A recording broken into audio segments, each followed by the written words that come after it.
Hi everybody, Dr. Pedram Shojai, founder of Well.org and the producer of the Vitality Movie, here with you on Module 2, which is Diet and Exercise.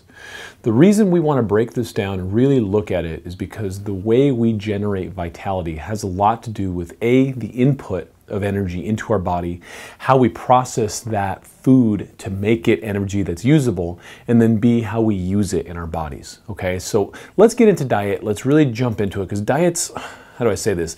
Diet's the thing that's bugging everybody, right? Diet is the thing that everyone is worried about. Everyone's worried about gaining weight, losing weight, gaining it back. All the issues that we have, I'd say, 80% of the health and wellness space outside of medicine has to do with diet and weight loss. And even in medicine, if people lost the weight, then they wouldn't be in half the predicaments that they were in. So it's obviously a big deal in the Western world. Okay, so what we're going to do is we're going to jump in and look at these slides. When you look at this, you have food that goes in, and then you have energy that you need to digest that food. And then with that, it's going to determine how much comes out, how much energy we can get out, how much we can extract. When we start putting that in, what we need to do is we have this thing called the energy burden, okay? So it's the energy we need to digest, the energy burden from the immune system where our gut interfaces with the outside world, and in that I mean the outside world inside, right? The outside world inside is the pipe that runs through us is food going through, but that's still the outside world until it crosses over into the blood and then it becomes inside our bodies, okay? So even though it's here in the middle of my gut, it doesn't mean it's inside my body, it means it's traveling through the middle of my body. And the immunity, this is a big deal because this is where a lot of people get into trouble. The immunity interfaces with the outside world predominantly more in the gut than we had ever known before, right? And so what happens is we have to determine friend and foe as things start moving through us. And so a chunk of a molecule of some sort of broken down food shows up. The body says, hey, is this something we want to take in, or is this a germ or a bug that's trying to get us? And there's a lot of that kind of gate control. There's a lot of that border patrol stuff that's happening. And where we go awry, where we really lose our vitality, where we really lose our energy, is in the body's signaling systems getting messed up there and us starting to really not be able to distinguish friend and foe. For us to say, okay, well, that gluten molecule is bad, let's attack it, and it creates this inflammatory cascade, and then we have all sorts of other stuff going on at the border, and it turns into a full-fledged war. That is happening with most of us most of the time. And that's what we're going to get into as we go through these vitality modules, and that's how I'm going to teach you how to unwind yourself through there, is to get this war going on in your gut taken care of, okay? So then what happens is, as we get more efficient, as we kind of wind down our immune system to not attack everything that comes into our gut, and we aren't taking in as much toxic food and our detox pathways are working, then we have more energy available from the food that we eat, okay? Because it used to be calories in, energy out, but what's happening, and we're finding this in the science now, is that it's not just the calories in, because it's the quality of the food that determines whether or not we can break it down, if it's, say, a GMO product, or if it's a gluten, or if it's a dairy, or a casein, or stuff that we're going to kind of get into here. As the body tries to interface with this and break it down, if it turns friend to foe, it's off. Party's over, you're not getting energy out, you're actually losing more energy trying to deal with this than you are extracting energy from it. So the food that you just ate made you more tired. Can you relate, right? So what's left over is the vitality. What's left over is the energy we have to run through life, okay? And so if you were looking at this in terms of a company, you have money coming in, and then you have certain outputs going out, right? If you're spending more money than you're making, how long are you going to stay in business, right? And that's how most of us live our lives. So we say, okay, well, we're going to borrow more money, we get a line of credit, give me some coffee, I got to get through this day. Oh, well, this department over here is okay, but this department over here is not. We need to look at this whole thing in terms of efficiency and really figure out where it is that we're lacking, where it is that we're losing and draining our vitality. And that's where we're going to be able to get the most bounce immediately, and then from there kind of optimize and move our way up until we're feeling great, right? And that's what we should. It should be like net profit. You should eat food and flow. So we have these little guys called mitochondria. Okay, and the mitochondria are the powerhouses of our cells. These are a symbiotic microorganism that live inside of our cells that basically, when we were little prokaryotic cells, we were very inefficient at producing energy from sugar. And then we found this deal with the mitochondria where they kind of moved in and worked with us to help make about 7 to 9 times more energy from everything that we're doing. So you get 18 ATP out versus 2 from your typical processes. And what that means is basically it's a capacitor. It's helping us generate more energy. What does it need? It needs oxygen and it needs sugar, and that's it.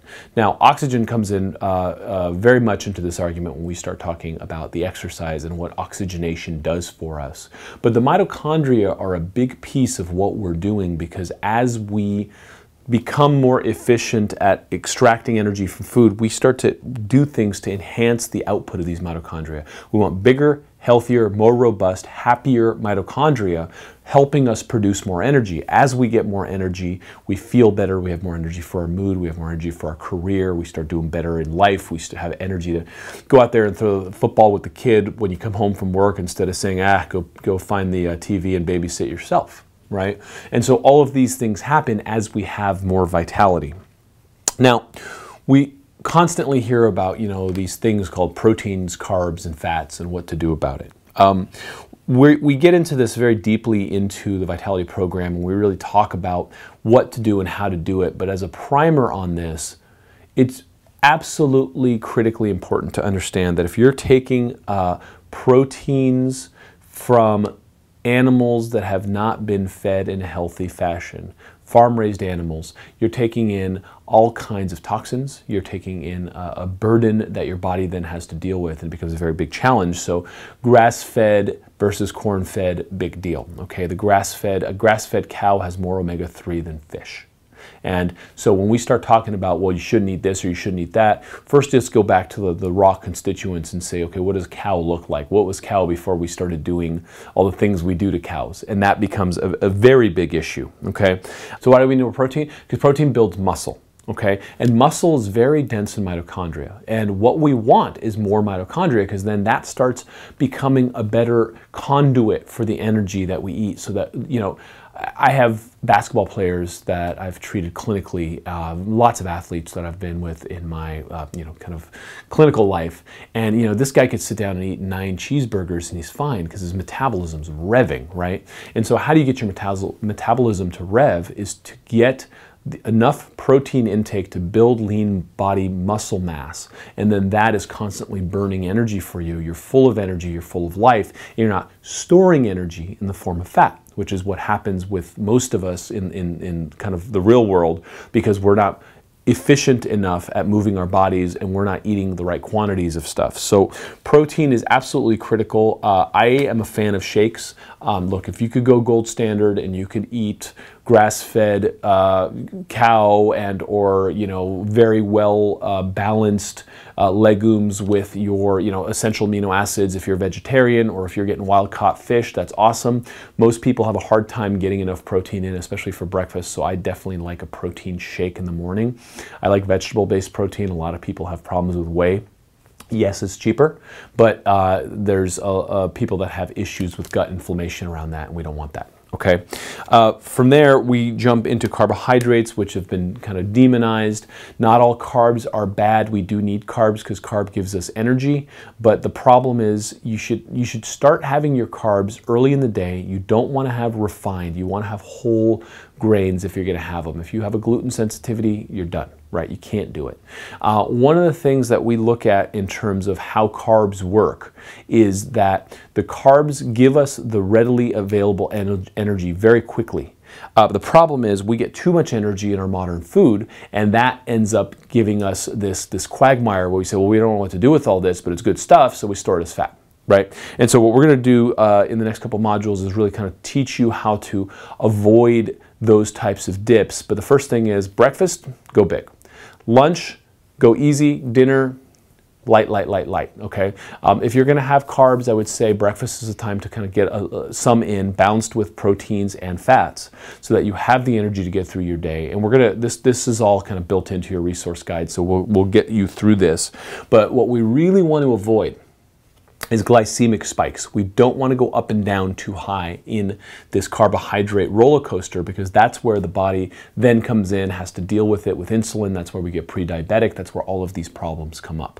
Okay, so having your blood sugar stable throughout the day is really important for most of us, and having your carbs in the morning and not really pushing those into the evening hours. Pasta at dinner, unless you're running a marathon the next day, bad idea. Okay, and then the fats. You know, this is something that we've been dealing with a long time. The fats are something that got demonized that we're now kind of bringing back. Turns out grass-fed butter is pretty cool. Okay, turns out MCT oil, coconut oil, things like that are pretty cool. Olive oil, so long as it's virgin and cold pressed and is not cooked, is wonderful for you. Okay, so the body doesn't necessarily dislike fat, it likes it. And if you're taking fat, and this is a big thing because we're going to do this later on through our cleanse, if you understand how to take fat in the right way, in the right proportions, then the body starts preferentially burning fat. So you're telling the body to burn fat. And once you do that, when it runs out of the fat inside of your belly, it starts chasing around the fat everywhere else in your body. So we can become fat burning individuals. We can really start stepping into that. The difference between omega-3 and omega-6 fats, the omega-6s will lead to prostaglandin synthesis. They'll get you to be more inflamed. We really like omega-3s predominantly so that you can keep that inflammation down. And we have a whole diet for injured, inflamed people that we're coming up with right now, just to teach you guys how to eat if you have, say, back pain or neck pain or shoulder pain, what it is that you can do to kind of help yourself in the kitchen with that. The person who has a simple carbohydrate in the morning, if you have it at 6 in the morning, you know, very quickly you run out. If you were to have a complex carb, it'll last you a couple hours. If you were to have a protein on its own, it'll last you a little more. But if you were to have a protein with a complex carb, you're going to get a long burn. You're going to get a lot of energy for a sustained burst. Okay, so the whole point is to have complex carbohydrates, and we're going to get into that. We have that in the resource guide for you, with proteins in the morning, and that's what's going to give you the energy. That's what's going to keep you from reaching for the sugar, right? That's what's going to keep you from reaching for the coffee. The things that we think we need, if you're satiated, it's fine. I would add to that a little bit of avocado, a little bit of MCT oil, and you're off to the races, okay? Because what really happens is the friend or foe issue is when the energy gets extracted and you can use it, you're humming. That's why kids eat food, they're out there screaming. Adults eat food, they sit down, they're tired, they want a cappuccino, right? So what we're going to do is teach you guys how to undo that mess and go back to kid digestion, kid metabolism, and that's really where your power is going to come from. That's really where we're going to find a lot of very good, easy ways to get energy out, okay? Food allergies, we have a whole section on that we're gonna do inside of the Vitality Challenge. Suffice it to say, if you have a food allergy and you're eating that, you're in trouble. How do you find out if you have a food allergy? Our favorite way to do it is go on to an elimination provocation diet, go off of all the big ones, dairy, gluten, soy, corn are the predominant ones, right? And then sugar is a huge one. You get off those 5, you stay off of them for 3 weeks, then you add them back one at a time over a 2 to 4 day window. And if your body blows up and you have like headaches and you have all sorts of issues, then you know that that's where you have a food allergy. Now there's really, there's medical ways of doing this. I mean, I could do a blood test or a saliva test or any of these types of things and figure it out for you. Those tend to be a little more expensive, but they will give you the answer a lot quicker. For that, just go to your doctor and say, hey, look, I want a food allergy test. Easy and done. Okay, but where that really steps in is gut inflammation leading to flora issues. When you have inflammation, the bad bacteria start taking over. You've heard about probiotics. The reason why the probiotic colonies get compromised is how we eat. So you could take $300 a month in probiotics and still not feel better because you're not eating correctly, and that's what we're going to show you in the ensuing modules, and that's how we're going to work you into understanding how to live this thing called life, so you have more energy and you're not throwing money at problems trying to fix them. You're understanding, and when you understand, then you live that way. right? So what we're going to do now is we're going to shift gears and jump into exercise. If you have enough sleep, if your diet is good and what's in the bank and everything's kind of working the way it should, then you have your level of exertion that all is dependent on basically your body composition, your metabolic rate, and the efficiency of your overall fitness. You start to get the benefits out, okay? But all these things have to be in place. So you have to be in a position where you're not burning sugar preferentially, but you're burning fat. How do you do that? It's about your AMR and your RMR, and we're going to get into that and show you how to do that. But breathing is key, making sure you have enough oxygen in your system. And then what we talk about in terms of your RMR is your resting metabolic rate. So it's basically the amount of carbon dioxide you exhale by the amount of oxygen you inhale. And so if this number is high, you have too much CO2, not enough O2, thus increasing the need to burn sugars instead of fat. Okay, so what we want to do is we want to bring down the resting metabolic ratio down, okay, to 0.6 to 0.85. Then you're efficient enough to be burning fat and you're getting enough oxygen to your brain to not put your body in crisis mode, okay? And then what happens is we fall into crisis mode because we're in stress, we're not getting enough oxygen, we have free radical damage, our immune system is overworking, whether it's in our gut or in our systems systemically, and then we basically are not eating the right foods, which are putting us into hyperacid situations, and those are things that those are things that we can easily remedy, right? And so then what we do is, in order to get out of that mess, we start doing things that lower this respiratory quotient. Yoga, heart rate variability, meditation, acupuncture, massage is great. Balancing our blood sugar, huge component to this. And then just developing a fitness routine that's sane. I don't want you to go from the sofa to overly burning yourself out doing a CrossFit or doing some sort of P90X or something just out of the chute and injuring yourself.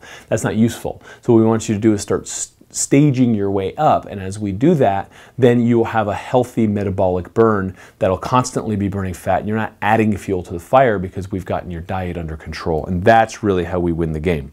And then the active metabolic rate is your heart rate as it goes up to your capacity of exercise. So what we want to do is, if we're burning at 180 beats per minute, chances are you're burning sugar, not fat, and then your body crashes, your cortisol goes up, you start doing this yo-yo of trying to get more sugar to feed the beast, when what you really want to be doing is burning fat, right? Not muscle, but fat. And that's how we're going to structure the Vitality program for you, so you're doing that so your body is happy and it's not under stress when exercising, okay? Now, the legs are the second heart. So what we really need to do is get your circulation going. So we do need some cardio. We need some sane cardio. I like walking every day. I like hiking. There's a few things. We have a few videos in the resources section that are available to you so you can look at and just do. We have a video that's a quick park workout that's very simple, but it gets your legs going, it gets your body going, gets your brain going. Now, one of the things that's absolutely critical for you guys to understand is you need to work smarter, not harder. Okay, what that means is, if you're up at 6 a.m. in the spin class killing yourself every day and you look around, you see everyone stressed out and angry and overweight, chances are you're doing the wrong exercise, right? We want a slow burn heart rate approach that does it, and we like burst training, we like sprinting, and we like being able to do things that are functional and fit, instead of, the bench press is only good for the linemen, but everyone does bench press because it's a nice looking beach muscle. Not necessary, okay? So the weekend warrior syndrome is something that we want to get out of, and it's something that we're going to get into more and more, is teaching you guys how to stretch, how to avoid injuries, so that then you could kind of work into an exercise routine that's sane and makes sense for you, okay? Because flexibility is important and functional fitness is important, okay? So just to recap, diet, what we need to do is understand that the food that comes in is supposed to turn into energy. If it is not turning into energy, we have a problem. We need to visit that problem, and what we're going to do is we're going to show you how to cleanse that and get yourself out of that mess.